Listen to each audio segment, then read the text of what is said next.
Iya, jadi motivasi itu sederhananya adalah mesin penggerak perilaku kita. Jadi kenapa sih kita ya atau ada seseorang yang mau bangun pagi, kerja, belajar, olahraga. Nah, itu kan ada bensinnya. Nah, bensinnya itulah yang disebut motivasi. Orang-orang yang suportif, motivasinya biasanya kita ikutan lebih kuat juga. Teman-teman, rajin olahraga, kita bisa ikutan. Ya, rajin belajar, ikutan dong gitu. Gitu. Nah, tapi kalau misalnya lingkungan kita itu toksik, malas, ogah-ogahan, santai aja dulu, ya, bisa jadi kitanya ikutan drop juga.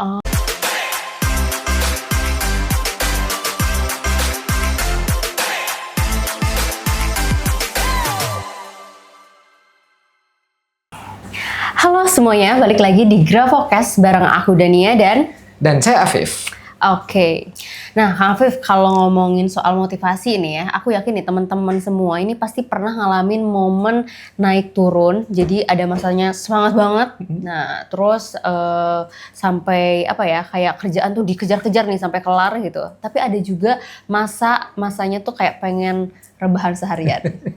Iya, bener banget. Dan lucunya, seringkali motivasi itu muncul atau hilang tanpa alasan yang jelas. Ada orang yang nggak usah disuruh, dia udah rajin banget. Tapi ada juga yang butuh diingetin dulu, baru dia jalan. Nah, itu dia. Jadi sebenarnya apa sih yang sebenarnya benar-benar menggerakkan kita? Apakah motivasi itu datangnya dari dalam diri atau butuh pancingan dari luar ya, Kang? Yes, dan inilah yang akan kita bahas di episode kali ini. Motivasi intrinsik versus motivasi ekstrinsik. Mana yang lebih kuat dan gimana kita bisa mengenali dorongan utama diri kita sendiri akan dibahas di podcast kali ini. Plus juga Kang Afif, jadi kita akan bahas juga nih ya tentang unik dari sisi grafologinya. Jadi karena ternyata dorongan motivasi seseorang juga kan bisa kebaca dari tulisan tangannya. Yes, betul banget. Jadi siap-siap ya, episode kali ini kita bakal bantu teman-teman semua lebih paham bukan cuma soal motivasi, tapi juga gimana caranya mengenali sumber daya energi dalam diri Anda sendiri. Stay tune ya. Nah, Kang Afif nih, kalau kita ngomongin tentang motivasi nih ya, sering banget ya orang tuh pakai kata itu, aku lagi nggak ada motivasi, ya, kayak gitu. Atau, ayo semangat, butuh motivasi nih gitu. Tapi sebenarnya motivasi itu apa sih, Kang Afif? Iya, jadi motivasi itu sederhananya adalah mesin penggerak perilaku kita.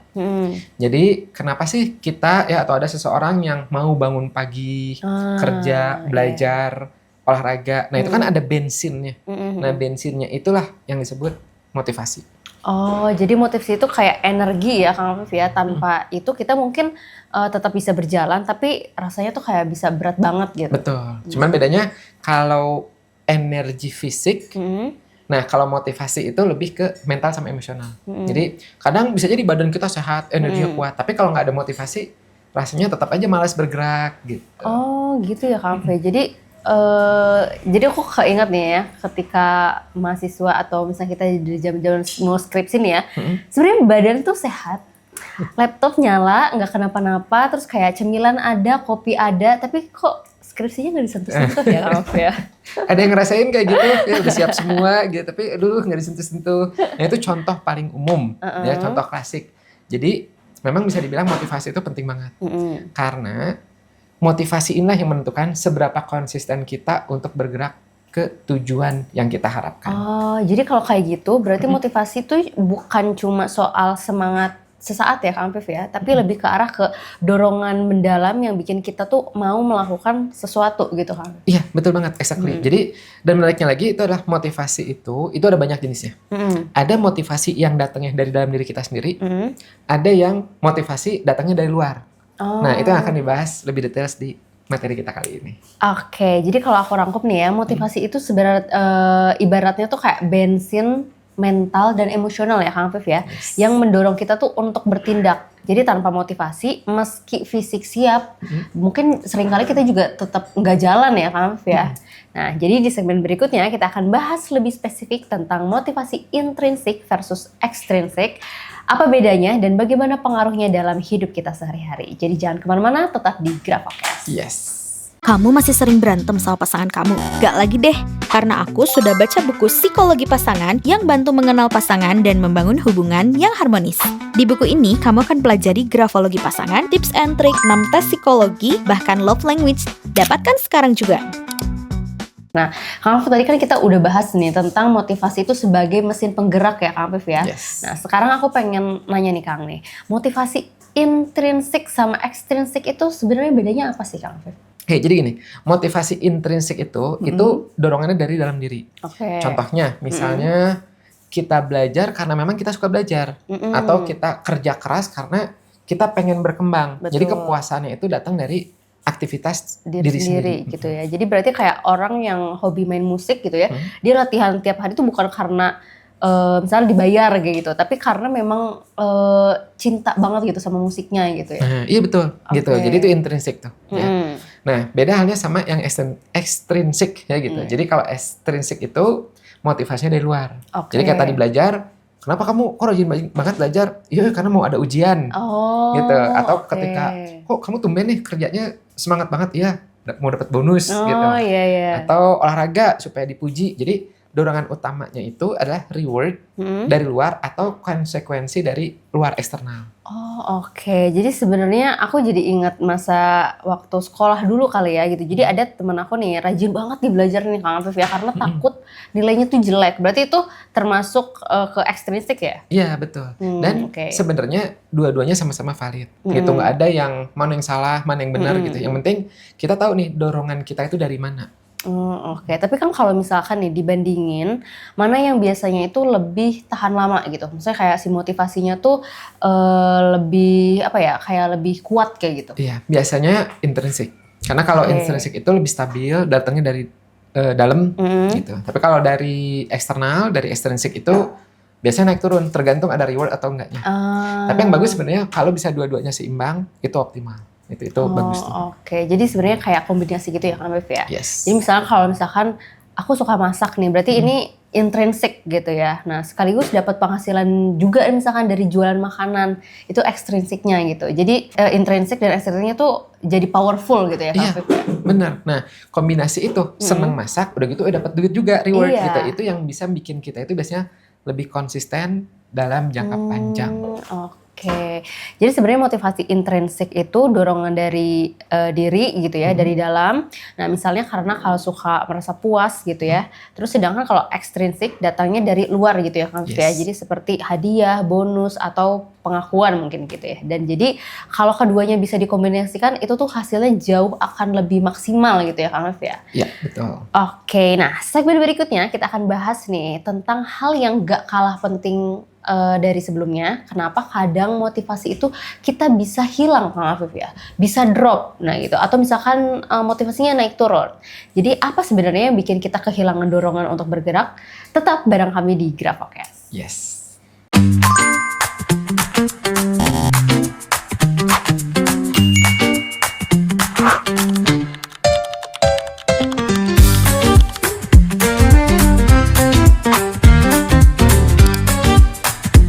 Oke Kang, nah aku sering dapat banget nih pertanyaan dari teman-teman semua nih, kenapa sih motivasi itu bisa naik turun? Nah hari ini semangat banget, besok udah kendor gitu. Biasanya kayak semangat di awal nih, terus udah lama-lama kayak wah kehilangan semangatnya gitu. Sebenarnya kalau kayak gitu tuh wajar gak sih Kang? Wajar banget gitu. Dan memang motivasi itu kan dinamis ya, nggak selalu stabil. Ada banyak faktor yang bisa dia naik turun. Seperti misalnya ketika tujuannya kabur, maksudnya jadi nggak jelas gitu. Nah kalau orang nggak jelas kan nggak jelas nih mau ngapain, mau kemana, ya otomatis bensinnya habis, ya jadinya ya udah deh gitu. Oh iya juga ya, jadi kayak kita tuh nyetir tapi nggak tahu tujuan, terus kan pastinya juga kita juga gampang capek gitu ya Kang? Betul. Jadi tujuan tuh perlu. Yang kedua itu faktor lingkungan tuh penting juga. Ya, jadi kalau misalnya kita dikelilingi sama orang-orang yang suportif, motivasinya biasanya kita ikutan lebih kuat juga. Teman-teman, rajin olahraga, kita bisa ikutan. Ya, rajin belajar, ikutan dong gitu. Gitu. Iya. Nah, tapi kalau misalnya lingkungan kita itu toksik, malas, ogah-ogahan, santai aja dulu. ya bisa jadi kitanya ikutan drop juga. Oh iya. Jadi kayak ada beberapa case juga yang semangat diet misalnya kayak gitu ya. Hari pertama mungkin rajin banget nih Kang Alf ya, tapi pas nongkrong bareng temen yang hobinya makan gorengan misal kayak gitu ya, langsung goyah nih motivasinya ya Kang Alf ya. Iya betul itu contoh nyata tuh. Nah terus udah gitu faktor yang mempengaruhi motivasi itu adalah burnout. Oh, Ya, jadi kadang motivasi itu bisa hilang bukan karena kita malas, tapi kadang-kadang kita dipaksa terus sampai kita capek mental. Nah itu bisa ngaruh juga tuh. Nah ini benar-benar nih Kang Alf ya. Jadi aku sering juga nih denger dari banyak orang juga nih kalau mereka tuh ngerasa udah kerja keras banget tapi kok malah kehilangan semangat kayak gitu ya. Benar. Gitu. Nah itu makanya penting ya gitu untuk teman-teman juga sama. Penting untuk punya waktu istirahat, punya self care. Jadi motivasi itu ibarat api, bagus gitu semangat. Tapi kalau terus dipaksa tanpa bahkan kan jadinya bisa padam juga. Bisa. By the way, kalau menurut Dania nih, biasanya motivasinya drop karena apa? Nah sama sih kalau misalkan aku tuh biasanya kalau tujuan yang gak jelas itu bisa bikin aku drop gitu. Jadi kayak bikin aku tuh harus tipe yang ada target kayak gitu. Jadi yang target yang konkret. Jadi itu tuh bisa kayak bikin semangat motivasinya tuh balik lagi kayak gitu. Iya, dan itu benar banget ya teman-teman. Jadi salah satu kuncinya itu adalah tahu target yang jelasnya itu seperti apa. Ya itu kuncinya. Jadi selain tahu sumber motivasi, kita juga harus bisa ngatur, ya ngelola gitu faktor-faktor apa yang membuat motivasi kita itu naik turun.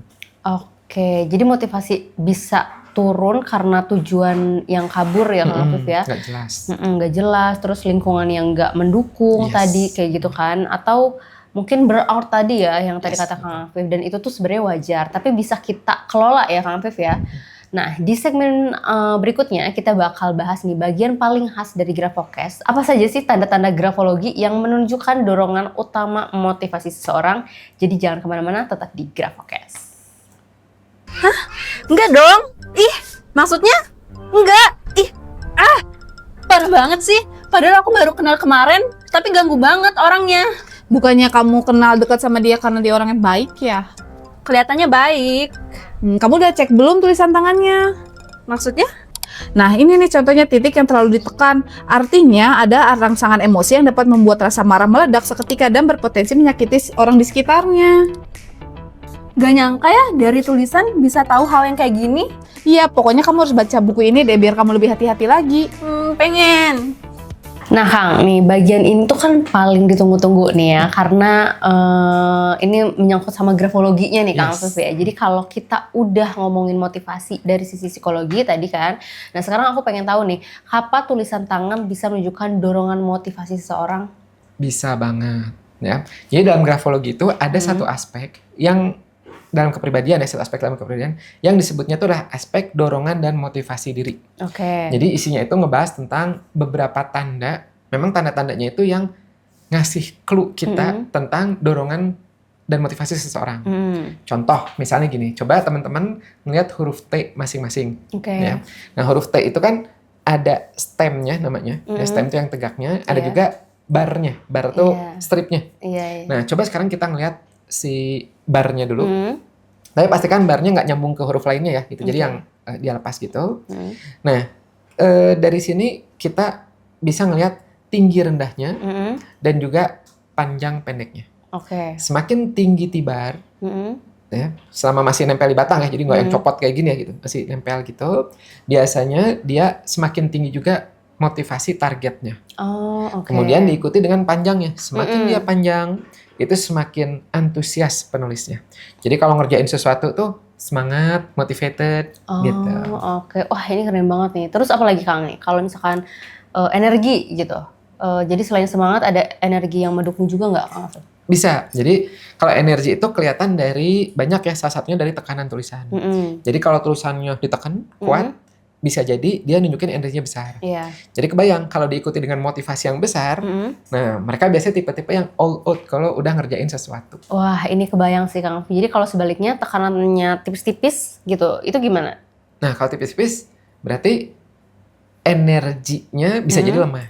Jadi ya motivasinya bisa jadi naik turun ya, atau lebih tergantung pada kondisi eksternal gitu. Bisa termotivasi tetap gitu, tapi butuh dorongan dari luar. Oke, ini menarik banget nih gitu. Ada lagi nggak Kang Afif selain tekanan tulisan tadi? Ada yang relate sama motivasi ya, tapi faktor-faktor lain pendukungnya, ukuran huruf juga bisa. Jadi kalau misalnya ukuran besar itu kan memang suka dikaitkan sama minat sosial yang tinggi. Tapi secara motivasi itu jadinya kayak butuh dilihat, butuh pengakuan gitu. Jadi motivasinya cenderung ekstrinsik tadi. Sedangkan kalau yang kecil-kecil, ke arah introvert, bisa jadi lebih ke arah motivasinya intrinsik. Fokusnya ke detail, kepuasannya dari ya hasil kerjaan itu sendiri. Oh, oke. Jadi kalau misalkan aku tulisannya itu gede-gede gitu, jadi itu artinya butuh kayak istilahnya itu kayak tepuk tangan orang gitu ya? Iya, bisa jadi. Seneng lihat orang gitu. Iya. Nah, contoh lagi indikator lainnya. Arah tulisan. Ada orang yang arahnya itu dia miring ke kanan. Ya, biasanya jadi ada kayak semangat ke maju. Kanan. Ya, optimis gitu. Kalau kanan di sini situ gimana ya gitu ya, pakai tulisan yang kanan gitu. Iya. Gitu. Ya, tapi kalau misalnya terus gitu baseline juga sama. Nah, kalau lagi turun, oh berarti lagi drop pesimis. Naik ke atas optimis. Lagi optimis gitu ya. Oke. Berarti kalau misalkan tulisan tangan tuh bisa kayak cerminan kecil kita gitu ya buat lihat bensin motivasi kita tuh seperti apa. Jadi memang ada beberapa tanda-tanda yang memang menggambarkan situasi emosi saat itu gitu. Jadi naik, lagi semangat, lagi pesimis gitu. Nah, itu bisa dari situ. Oke. Jadi sebenarnya lewat grafologi kita bisa lihat nih ya tanda-tanda motivasi dari huruf T tadi ya, tinggi tibarnya atau panjangnya, terus tekanan tulisan, ukuran huruf juga sampai arah garis ya Kang Afif ya. Betul. Nah, semua bisa ngasih clue juga nih buat teman-teman apakah orang lain lebih digerakkan oleh dorongan dari dalam atau butuh faktor eksternal gitu ya.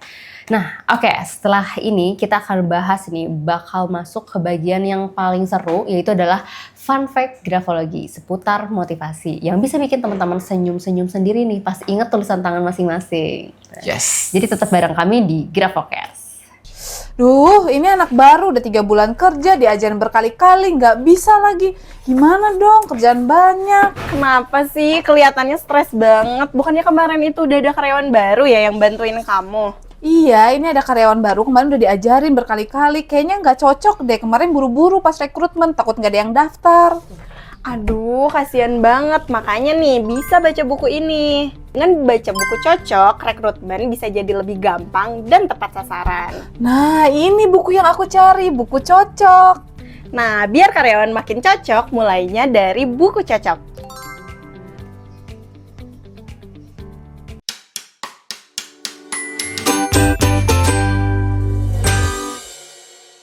Oke, nah sekarang kita masuk ke segmen yang biasanya tuh bikin pendengar kita tuh senyum-senyum sendiri nih, yaitu adalah fun fact grafologi. Kang, gimana nih? Ada nggak fakta unik soal motivasi yang bisa kebaca dari tulisan tangan? Ada dong. Contoh, misalnya orang yang nulis huruf I dengan titiknya tinggi banget, itu bisa jadi salah satu tanda, oh biasanya mikirnya tinggi juga, ya, atau kayak goalsnya tinggi juga, itu bisa tuh dari I, ya, selain huruf T. Bisa jadi motivasinya banyak digerakkan oleh keinginannya untuk jadi versi terbaik dari dirinya. Oh, jadi titik kecil aja bisa nunjukin seberapa tingginya motivasi ya Kang Afif ya? Yes. Iya, terus ada juga yang suka ngasih garis bawah di tanda tangan.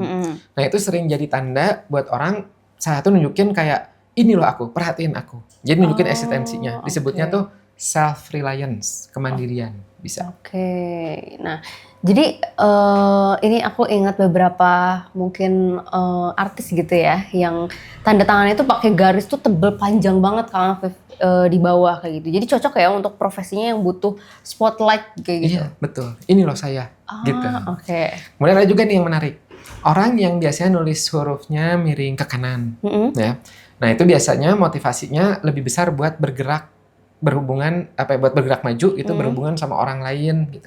Sebaliknya kalau tulisan miring ke kiri, yaitu dia lebih ke motivasinya lebih ke internal gitu, kayak refleksi diri lah atau kepentingan pribadi gitu. Wah, jadi fun fact grafologi ini tuh bisa bikin kita kepo banget ya sama tulisan sendiri gitu Kang Afif. Iya, betul. Tapi ingat ini cuman fun fact singkat ya. Analisis lengkap tetap harus melihat keseluruhan tulisan, didinamikakan. Setuju banget Kang Afif. Ini seru banget sih Kang Afif ya. Ini jadi dari titik kecil, garis bawah sampai arah tulisan, semuanya bisa jadi clue tentang motivasi seseorang gitu ya Kang Afif ya. Nah, abis ini kita bakal tutup episode hari ini dengan rangkuman praktis yang bisa langsung teman-teman terapkan. Tetap bareng kami di Grafocast. Ingin tahu karakter dan potensi seseorang lebih dalam? Layanan konsultasi grafologi hadir dengan solusi untuk analisa tulisan tanganmu yang mudah dipahami, cepat, dan akurat. Tersedia jenis paket sesuai yang kamu butuhkan.